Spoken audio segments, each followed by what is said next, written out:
A million people from every TLDR asked. Can you talk about plastic surgery in Korea? It's very difficult to talk about And I'm because leaving. there are so many facets to it that in one video we couldn't possibly talk about everything there is to say about plastic surgery here. No, definitely not. So first thing first, to confirm everything you have read about online, yes, plastic surgery is very common in Korea, especially in like the Apgujeong, Gangnam area. They have like over 500 clinics, right? 500, you could see them everywhere. You Yeah. get off the subway and you go up and you see plastic surgery advertisements everywhere. Now when it comes to the most common types of plastic surgery in Korea, we were actually quite surprised when we saw it was on the top of the list. Because whenever we think about plastic surgery, it's mostly like, you know, like boob jobs or nose jobs. Like, Well, we think about that when we think of North America at least. But in Korea, it's not like that. The first thing on the list is actually mole removal and skincare. And the mole removal we actually had ourselves. And it was actually very cheap. I think it was like, wasn't it like 10 to 20 bucks per 10 mole? bucks a mole, yeah. Yeah, and the moles that we had removed, we removed because they were getting raised and we were worried that they would get cancerous. Like, it wasn't for cosmetic reasons, it was for concerns of health reasons. Yet at the clinic, they'd be like, okay, you want to get those two done, but if you get the third one off your back done, we'll lower the price. Or buy two, get one, 60% off. why don't you remove the one from your arm while you're at it? And I'm like, what's wrong with my arm mole? I like it. Second most common thing is double eyelid surgery, which is when you have a monolid, which I didn't even know what that was when I came to Korea. It's new to us when we came here. Apparently if you're Asian, you have like a single lid rather than the crease that's There's no here. crease like what we have. I don't know if it's just an Asian thing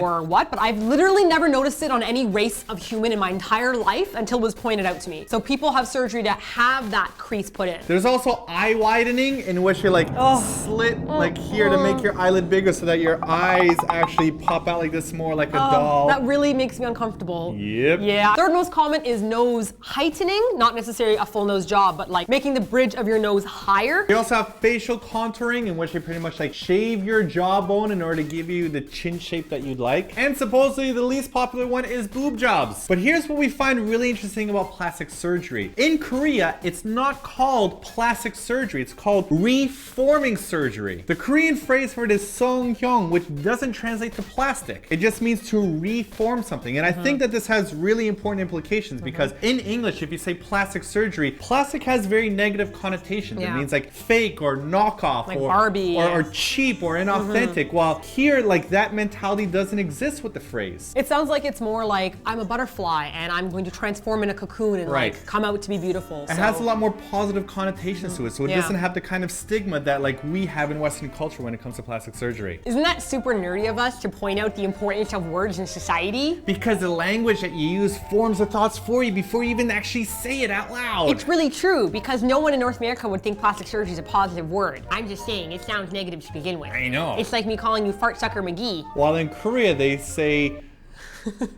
essence releaser. I have no additional. Another thing is when I think about people like approaching people on plastic surgery, it seems like a very negative thing. Like, okay, this happened to me in Bucheon. I was walking out of a coffee shop. So this guy comes up to me with this big stack of business cards and flyers and he hands me a card and he goes, you should fix your nose. And I'm like, you should go f yourself. Seriously, like. Something might have been lost in translation there. Who walks up to somebody and says, oh, your nose needs to be fixed? Well, I think that's just it. Like the stigma doesn't exist here as it does for us. Like you are offended, while in Korea it's not really that offensive. I don't think, not as offensive I was at offended least. because my nose is adorable and there is nothing wrong with my nose. You have a really sweet, cute nose. It's just a totally normal, medium nose. I really like honking your nose. Don't honk it. You know that it ruins the sensitive environment. You get all sneezy. Oh, why would you do it? Simon has unleashed the sneeze beast. Look at the lights. No, don't look at the lights. What do you do? What do you do when you have to sneeze? What are you supposed to do if you're supposed to sneeze? Do you look at lights or not look at lights? I've noticed that our attitude on plastic surgery has changed a lot since we've been living in Korea. In North America, you are raised to believe that everyone is like a special snowflake, that everyone's beautiful in their own way. If you're overweight, it's okay, you're curvy, or if you're underweight, that's okay. Like, there are all different types of people and shapes and forms, and they're all beautiful in their own way. However, we all kind of know that if you are good looking in North America, you will probably get more perks. You get more advantages if you are more objectively, universally understood as good looking. Yes, now it may not be fair. I totally agree with it. It is not fair that someone will get a raise over you or get a day off or be able to flirt with somebody and get something they want. It's totally not fair. It totally freaking sucks, but this is unfortunately the way of the world. Now in Korea, however, they've acknowledged how unfair it is, and so they're trying to level the playing field by plastic surgery. So for example, when you apply for a job in Korea, whether you're a foreigner or not, you have to attach your picture to the resume. Now, yeah, legitimately. You put your picture on a resume when you hand that in. Now, why would you ever need to see someone's picture? What would you need to see that would cause their resume to change? I can't imagine any reason besides the way that you look, right? Well, a little bit of a side story here. When we applied for teaching in Korea, I was supposed to teach at Martina's school, but when they saw my picture, they're like, he is too handsome. He cannot teach at an all-girls school because he would drive all the girls wild. So let's put him into a middle school. They didn't say drive all the girls wild. Oh, you like that, don't you, girl? They said you were too handsome to work at an all-girls high school. Hells yeah. And then I got the awesome stick because that school was awesome. Bucheon Yogo, what? And the school that I got sent to.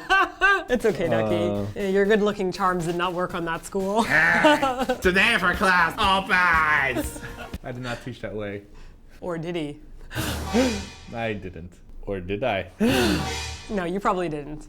Definitely not. So the point is, people will try really hard to be good looking so that when they attach their picture to a resume, they can get the job over somebody else, whether that be through plastic surgery, or Susie was telling us before that people will get their photos done at like the glamour studios and they'll be like, I don't like the way this picture looks, and they'll go to like 3 or 4 different studios until they get like the perfect photo to attach to the resume. So whenever you think about resume building, you think of like volunteer work or relevant work experience. Having a really good picture is part of your resume building here. Yep. Now, because plastic surgery is so common here in Korea, there is a bit of a negative side effect that's emerged that I find a little bit interesting and almost ironic in a way. Some Korean guys are noticing this emerging trend in a lot of girls having the same kind of plastic surgery, and they don't really like it. So there's a phrase for it now called songgwe, which is a short form of plastic surgery monster. Gwemul means monster. Gwemul. Gwemul.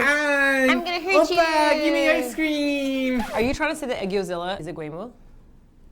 Yes. Now the weird part about this is you'd think that since every person looks different, their plastic surgery would result in a different look for every face. Kind of like an enhancement of your features rather than like a conformity of features that emerge as a result. But what's happening is it's almost like they're looking for this particular look to have, the same look. You might have noticed that a lot of people kind of have this similar face structure. You can't explain it really. Like, I don't want this to sound racist to say that like all people look the same. Because but, like, they don't. That's the funny part. That's the thing. Like originally they all look different, but this surgery is making them all have the same kind of face shape and structure. It's freaky. It's almost like there's a form, like just a free form where they're like, make me look like this doll, and then everyone just gets it done to look that way. Now here's my concern. If you have a whole bunch of guys and a whole bunch of girls both getting plastic surgery, what happens if a super hot Korean guy and a super hot Korean girl get together and make a love baby, and the baby winds up being a swamp donkey? What's a swamp donkey? Well, when they grow up, they're gonna have plastic surgery. There you go. You have to just continue this awful life cycle. Now, there's a lot more we want to talk about, including high school students getting plastic surgery and what you should know as a tourist when you come to Korea for plastic surgery, but we can't talk about it in this video. So make sure you click on the link here to check out our blog post and you can read more about it. I have a question for you. I remember when we met, you said that you were really upset about your nose for a long time. Because Simon has quite a big nose. How do you feel about it now? You love it, so I don't give a shit anymore. I like big noses. You like my big nose, so I'm like, I don't care if anybody else doesn't like it because the only person that matters likes it. I love your nose. Thanks, Ducky. Can I kiss your nose? Of course you can. It's hard not to because it's so huge. Simon can stick his entire thumb up his nostril. It's impressive, really. So that's it for this week's TLDR. If you have a question for next week's TLDR, leave your question in the comment section below. Or check out all the questions asked and you can thumb them up to bring them to our attention. And don't forget to subscribe for more TLDRs where I stick more things up my nose. Oh, wait,